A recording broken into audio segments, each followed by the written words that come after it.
I am consistently looking and inquiring about what would it take for human beings to wake up and experience the truth of themselves, which is what you're interested in, right? What would it take for human beings to wake up and experience the truth of themselves? That which I talk about a lot here, that which is freedom, that which allows you to be happy and content and enjoy yourself and enjoy your life, and be a person who can be in harmony in your life and not have conflict and be able to get along with life, get along with other people and so forth. And so one of the things I've learned about how to discover things is to just have the question and don't necessarily be interested in a particular answer, but just keep the question open, keep the question open, and then keep looking.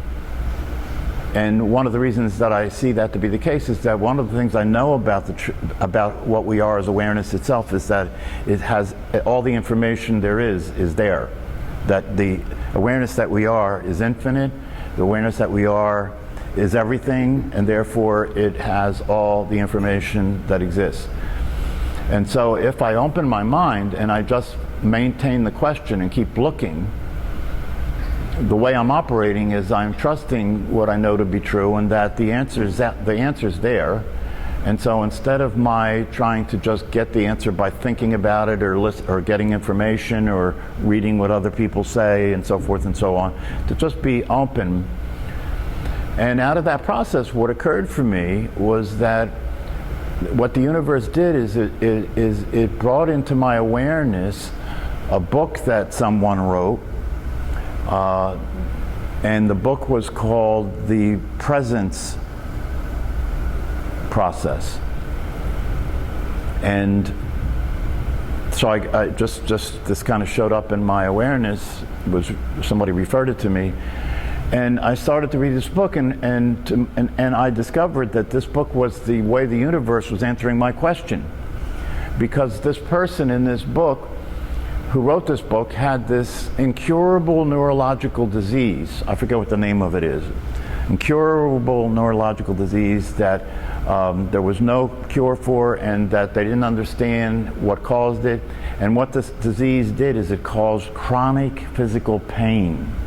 Can you imagine having a neurological disorder that caused you to have chronic physical pain, and they didn't know what caused it, and there's no cure, and you're in chronic physical pain? So this guy, did what anybody would do. He did anything he could to try and figure out how to control the pain, try and figure out some way to deal with this. And as would be the case for most of us, if you couldn't come up with a way to deal with this, you'd probably kill yourself, because what's there to live for? Your life is going to be, just horror for the rest of his life. And he actually got to that point where he was suicidal. And anybody that finds themselves in this kind of place, suicide becomes an option, right? And so when he was in that place, what finally came to him, obviously out of him being so desperate that he was open to anything from anywhere, was that maybe what was happening, maybe his body was communicating with him. Maybe the chronic pain was a way of his body trying to tell him, pay attention to me. Pay attention to me. And so when that occurred to him, he started to entertain that and consider that and look at that. And what he came up with was, well, if I pay attention to my body, what does that mean? What's paying attention to my body all about? And so one of the things he had come across in his looking for answers was meditation. And so when he was practicing meditation, and another thing that he came across in his looking for answers was breath work, yoga, breath work from yoga and so forth. And so when he was meditating and practicing yoga, he started to experience the energetic experience of his physical body, which is emotions, right? You said I stuffed it down. Emotions are energy in motion. emotion. And when you stuff it down, what you do is you take this energy and you compress it and constrict it, and then you hold it in your body, right? And this is what human beings do. So when he was meditating and he opened himself up and started to breathe and circulate the chi, circulate the energy in his body, what started to happen was these emotions started to come up. And he started to go through this process of bearing witness to all of this emotional energy that was related to his early life experiences as a child, like you just said. What a child does, because there's no place to express these emotions, is that they just stuff them so they don't threaten their attachment to the people around them. You have to be a good kid, you see. And so this all started to come up for him, and the revelation he had was, if I can let this come up, if I can be with this, and I can be present to this with the awareness that I know myself to be, right? So he already had a conceptual understanding of who he was as awareness, you see.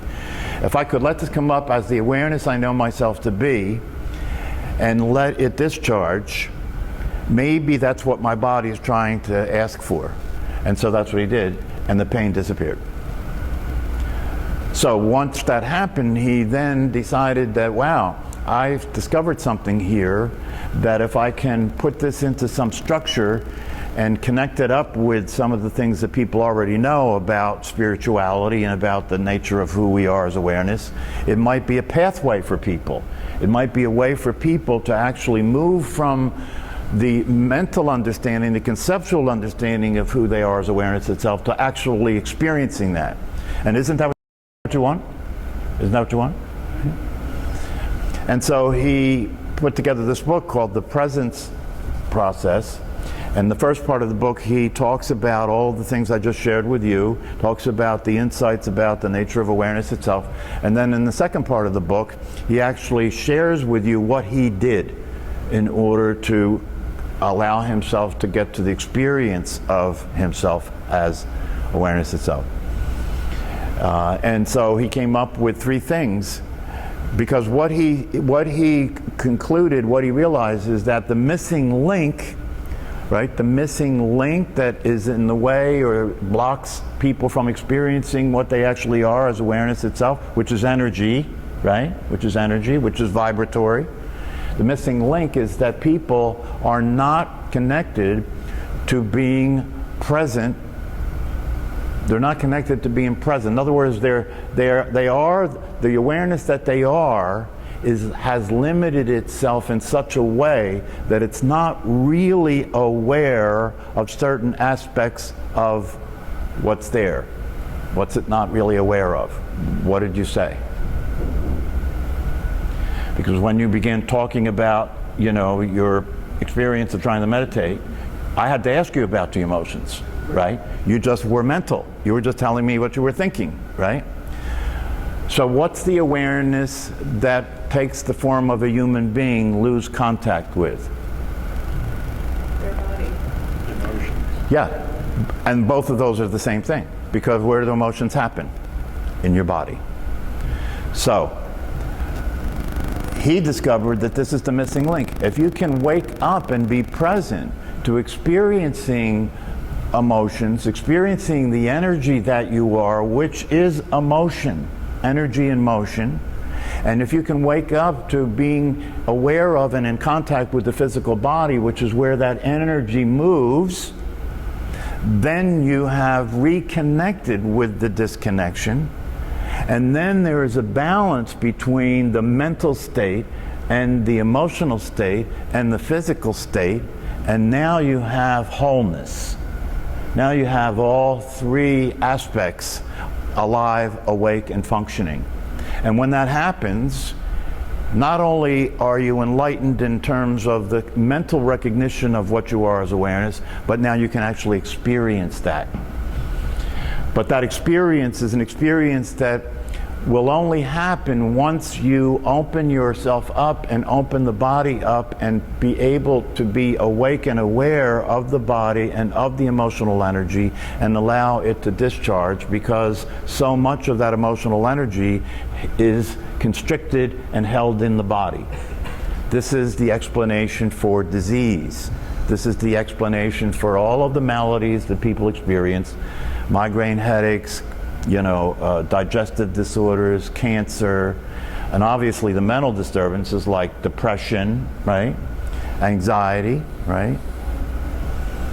And so you could say, based on what I'm saying here, you could say that all of the diseases and all of the afflictions and all of the pain that people experience is a way of the awareness, a way of the self trying to get your attention and get you to pay attention to what's in the way of having the experience of itself. As long as I keep going back. That's right. As long as you keep trying to control that which doesn't need any control, you will fail. Right? Because one of the things that this guy says, and it's consistent with all the spiritual teachers, is that what you want is given. It's all already here. You're already who you are. It's given. So if it's given, it can't be gotten. It's already here. So then all that needs to happen is you need to get yourself open and free to be aware of what's already here.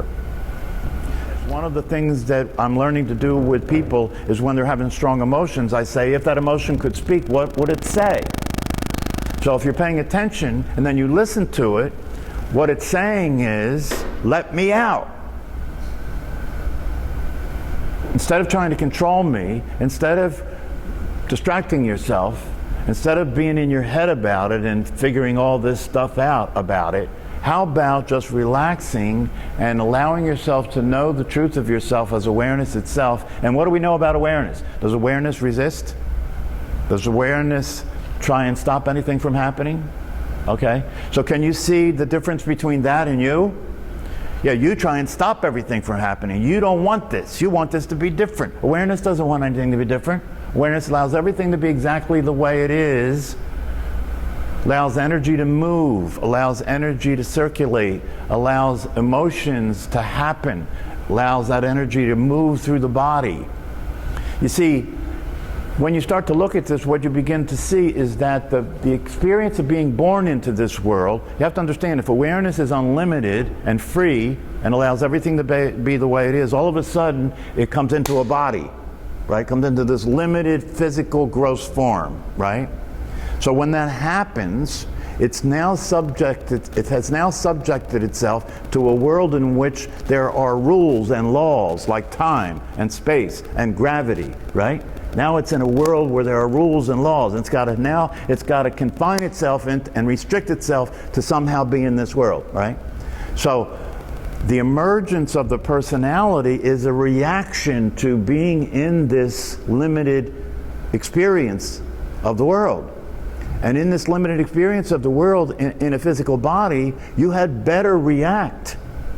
Because in order for you to maintain the experience in this realm and in this world, you have to follow the rules in this world. And the rules in this world say, if you don't protect this physical body, you'll lose your transportation here. Right? And so it's a natural thing that has to happen, right? And when that happens, in order for that to happen, the identity that you have as awareness itself has to now become unconscious so that you can identify with being a physical body and being a separate individual consciousness in this realm of time and space, right? So that you can survive, so that you can be here. That has to happen. Now, at the same time that's the case, the paradox is nothing's changed. You are still awareness itself. And what you did as awareness itself is you contracted and reformed yourself into a form that could be in this realm. That's what you did. But in order to do that, you have to go unconscious about what you are, because you've got to identify with the body in order to protect the body. You see how it happens? It has to happen that way, right? Now, then the question becomes, now you got awareness that gave up its experience of itself and gave up its awareness of itself in order to exist in this realm, right? Now it's in this realm and it's forgotten itself. So now what? Well, obviously, since it never was anything but itself, it's got to be possible for it to remember itself. It's got to be possible. But in order to do that, what has to happen is the reactions that you have when you come into this world and become a personality, which are emotional reactions, right? They occur early on in life. And what do you do with that energy and those emotions? You repress them, right? Because the environment says that that's what you have to do. You have to maintain your attachment to your caretakers or you'll die. So you have to keep this to yourself, right? And then that energy is repressed, right? And in order for you to experience your true nature, that energy has to be released so that you can return to the energetic vibration that is your true nature. But in order to do that, you have to face the pain that you repressed. And therein lies the issue, right? And so you have people that are walking around depressed and complaining that they want to be free from the depression and they want to, more than anything, wake up to their spiritual nature, wake up to the truth of what they are as awareness itself. But the only way to do that, the only way out of the problem is through the problem. The only way to do that is you have to now feel the emotions that were uncomfortable, stuff that you couldn't express very early on in life. And the rest of your life from that beginning was nothing but a replay of every time something happened that stimulated those emotions, you replay the same process of you stuff that too. And then you live in your head and you try and figure life out from there. And you try and get everything to work from there. And the thing that you want more than anything else, whether you know it or not, is you want to feel alive. Isn't that true? Well, what you do is you start with what's happening right now. Because if it's all just repeat stuff that goes back to your early life experiences, you can use what's happening now to travel backwards. So whatever upsets you now, right? Whatever triggers an upset for you now, if you make contact with the experience of that emotionally, just like I said to you, is this the first time you ever experienced disappointment and frustration? And you said no, many other times. So you make contact with what's happening now and what you got triggered with now in terms of your emotional experience, and you make contact with that in your physical body, not in your head, in your physical body, because the body doesn't lie. Now you're experiencing the actual energetic experience, right? And then you use that experience to look at what happened early on in my life. Now, one of the things we know is that one of the things about awareness is that everything that exists in awareness. All future and past events. Don't try and figure that out. And so if you are experiencing this emotion and you're open and you're looking, like you said, that this happened many early times in my life, just by being aware of it and looking, its material will start to arise in your awareness of what happened back when you were a child. And you can get to experiences when you were 4 or 5 years old. That's the formative time when all these emotional imprints are taking place, right? And so you remember those things, and when you remember those things, you can review those things in a realistic light. In other words, you can remember what happened when you were a little kid, what happened around you, and the feelings that you had that you didn't experience. And as you remember those things, the feelings start to come up, and you start to experience those feelings, and you let that happen, right? And then along with that, you also realize, wait a minute, not only did I have this emotional experience as a small child, but I made these conclusions about life and about myself based on what was happening. And one of the conclusions children make is that everything's personal. So if my parents aren't getting along, it must be something about me that's causing that to happen, right? Everything is about me. And so you make these uninformed, misunderstood conclusions about life and about yourself, and then you live with that without being aware of it. The mental state will make decisions and conclusions and form an identity which is in your mind. The identity is in your mind. Who you think you are is in your mind.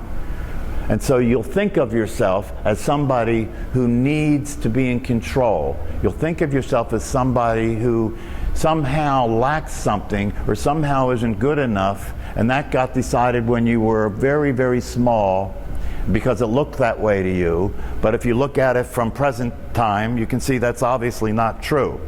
So along with the emotions that come up that get relieved, is you get to review the beliefs and the decisions and conclusions that you made that were untrue and unrealistic. And so you get free from the energy that's stuck in your body, and you also get free from the mistaken view you have of life and of yourself by going through this process. So the process itself is a process that has you become present, conscious, and aware, right? Present, conscious, and aware, and in contact with the body, in contact with the energy that is the truth of who you are. And just by being in contact with that, the material will naturally start to come up. And there's nothing that you have to do but be there. All you have to do is be there, because not only are you being there, but you're being there as the truth of yourself. You're being aware. You're being present. You're not being there figuring it out. You're not being there trying to change it. You're just being there with whatever is there, and now you're being like you are as awareness, right? And so once this process continues to happen, you become more and more present, less and less constricted, less and less stuck in your emotions, less and less stuck in your head, more alive, more awake, more happy, and everything just starts to flow. It's coming to light these days, you know, with the ancient traditions of people that had to isolate themselves in order to experience some kind of liberation. Because when you do that, what you're doing is you're basically denying your personality. You're denying deprivation. Yeah, sensory deprivation. You're denying that, you know, you're starving the mind from material, right? And so you go into an altered experience, right? But the altered experience is an experience that's still incomplete, because even somebody that does that was a baby and came into the world and was traumatized by birth and was experiencing the things the baby experienced in relationship to the caretakers, and so the trauma's there. The trauma's there. And so you can try and avoid it, you can try and transcend it, right? And you can have experiences of transcendence, right? But you're disconnected. You're disconnected. So it's not the fulfillment of the possibility. You can't continue to be in a human existence. You have to live the rest of your life in isolation in order to maintain it. But that's not the fulfillment of the human experience. The fulfillment of the human experience is to be in the world, but not of the world. Is to be in the world and be free and be able to enjoy your experience as a human being, right? Enjoy your relationship with other people. Enjoy life. Be aware of the experience energetically. Be aware of the experience as a gift that you can appreciate enjoying while you're here. It gives you access, because basically what I'm saying is, if you want the experience of yourself, right, you've got to give up the idea of trying to get it through your head and start to pay attention to your physical body, start to pay attention to your emotions, start to use the situations that arise in your life when you get triggered, right, to pay particular attention to those experiences, feel what's there in your body emotionally, and then look to see, take that back and make contact with it and let it come up and let it be experienced, and let yourself review and reevaluate what happened when you were younger, when you were a child. So like even Jesus had emotions. Yeah. Yeah.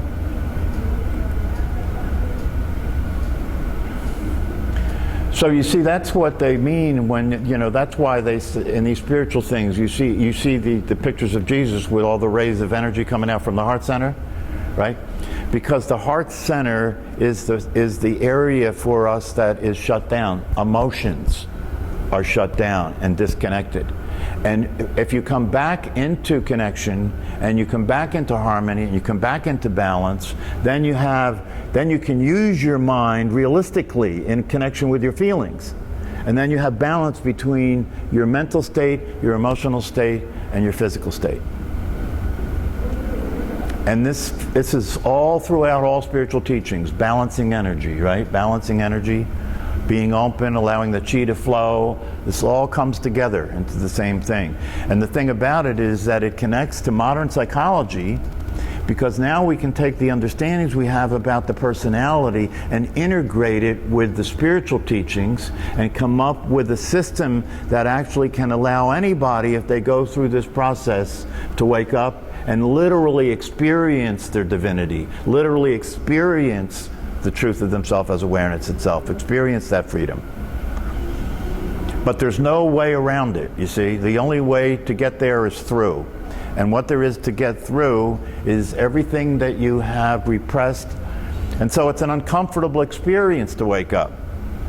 But the thing about it that makes it possible is that, and this is the key thing, that by understanding and having the insight into your true nature, you don't have to be afraid of the pain. You don't have to contract against it, because now you know that who you really are can be with anything.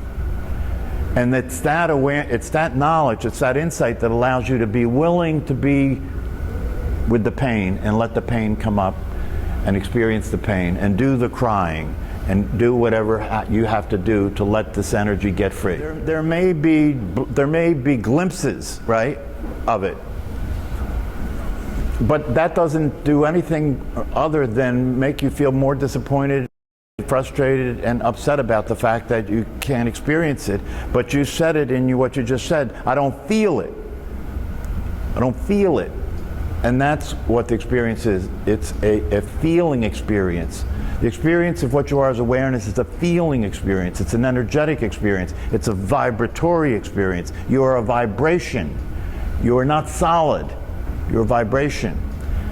A baby, when a baby is born, it's still in a vibratory state, right? Because a baby is just emotion.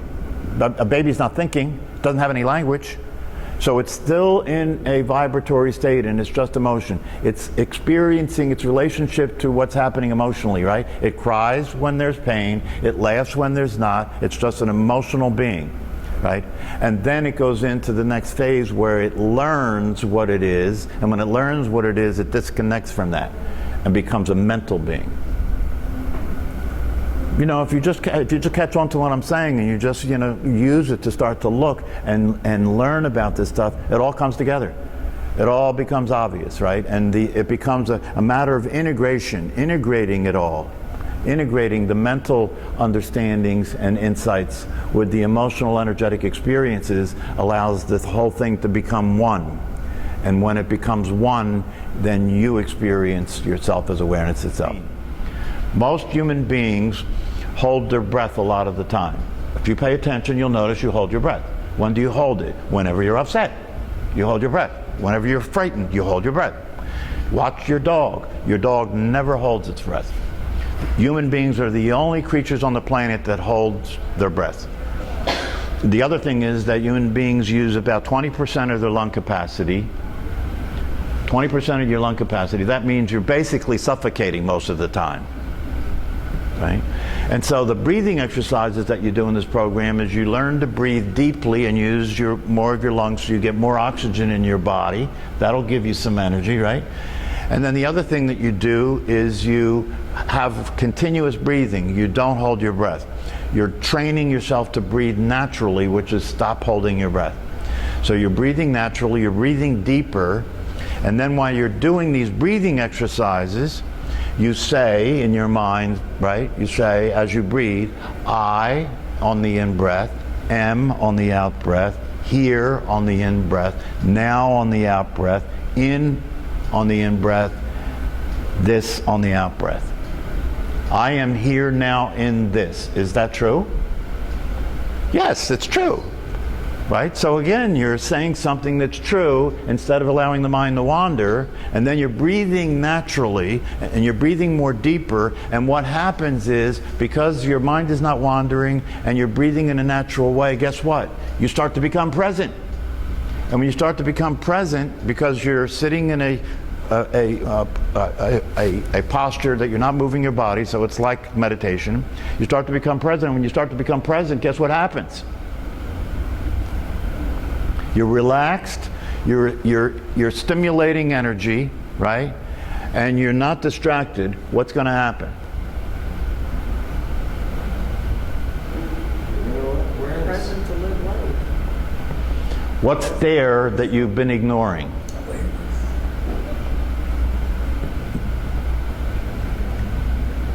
See, this goes to show how the mental state wants to avoid this at all costs. Because I told you in very clear language this, and now I ask you and it's like, duh.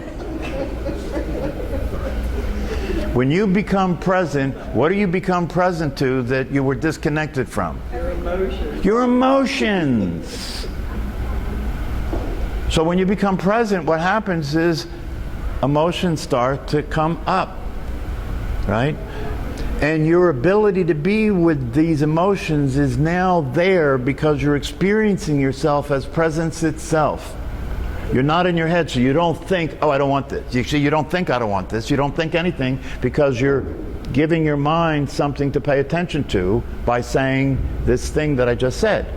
Yeah. But if you're here in the present moment, then you're bringing up the past. And that's not the present moment. Yes, it is. Yes, it is. I just said, why is this... Yeah, I guess it's a current emotion, I guess. Why, I just said, why is it true that the present moment matters? Because there isn't anything but that. That means there is no past. So when you sit there and present yourself, what's coming up is not the past. It's right here now in your body. The emotions you stored from the past. Yeah, but there is no past. So, I'm saying all I'm saying today just to, to bring you along with my own process and my own discovery here and suggest to you that there is a way. There is a way.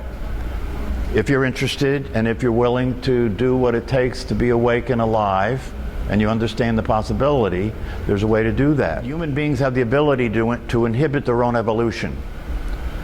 But if you look at nature, you look at flowers, right? Flowers come and they bloom and they die, right?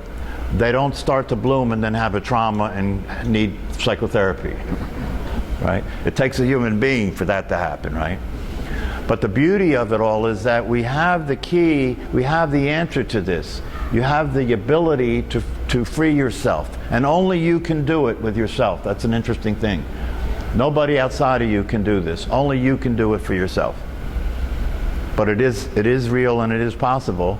And once you become aware of it, then you have to deal with the fact that you've been served the spiritual subpoena in the realest sense. Because once you become aware of it, then you have to deal with, are you going to take the opportunity or not?